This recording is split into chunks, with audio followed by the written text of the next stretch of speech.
Okay, what's up mga ka-rides? Welcome back to the channel. So mapapansin nyo, ayan, nakabukas na ngayon yung CVT ng NMAX Turbo. Tara, pag-usapan natin yan. Check natin kung ano yung mga mechanism na nandyan. Tapos syempre yung mga pinagkaiba na mga pyesa compared sa NMAX V2. Bago natin simulan, ayan, disclaimer lang. Ayan, hindi po sa atin yung video pero ayan, explain lang natin kung ano mapapansin natin sa mga videos nila. Tara. So kung nakikita nyo yan, yung black parts na yan or yung electronic parts na yan, yan yung tinatawag nilang TCU or yung Transmission Control Unit. So kung mapapansin nyo, yung sleeve na yan, may thread siya sa loob. So ito yung mechanism na pumalit na sa ating mga fly balls tsaka sa ating backplate. So ano nga bang pinagkaiba nung fly balls, backplate tsaka tong sleeve na may thread na to? So wala naman talagang pinagkaiba yan.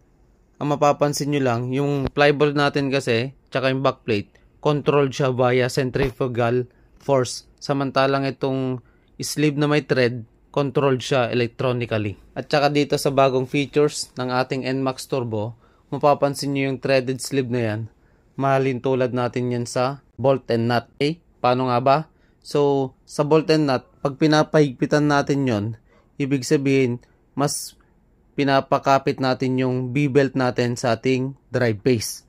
Samantalang pag papaluwagan naman natin yon, lumuluwag din yung kapit ng B-belt natin sa ating drive base.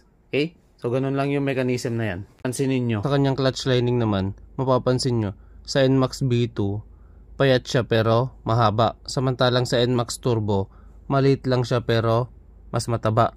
Okay? Tapos kung mapapansin nyo yung kain, mas okay yung kain ng NMAX Turbo.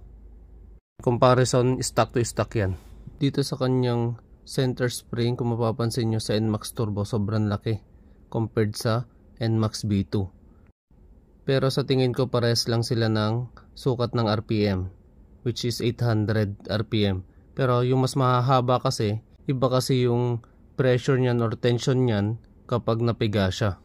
Tapos dito naman sa kanyang pinaka-torque drive, kung mapapansin nyo, wala namang ganong pinagkaiba, maliban lang sa NMAX Turbo na may mga fins. So, anong trabaho nun? Simple lang.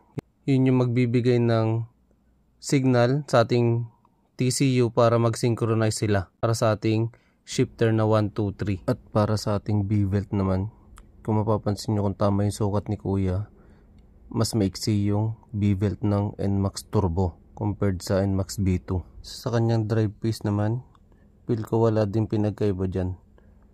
Parehas din siguro yan ng degree, tsaka ng laki. So yan mga ka-rides, feel ko na-share ko na lahat ng nalalaman kong idea patungkol sa NMAX Turbo na to.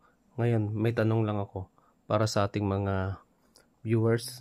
Ito tanong ko sa mga kapwa ko mekaniko at mas magaling pa patungkol sa ating CVT. Sa tingin nyo may pwede pa kayang i-modify dito? Yan. So kung tatanungin naman, feel ko meron pa. Kasi mapapansin nyo sa ating front transmission, meron siyang gear ratio. Baka pwede pang ma-improve yun. Tapos patungkol sa kanyang threaded sleeve, baka pwede rin baguhin yun para mas mapabilis yung kanyang feedback. Okay?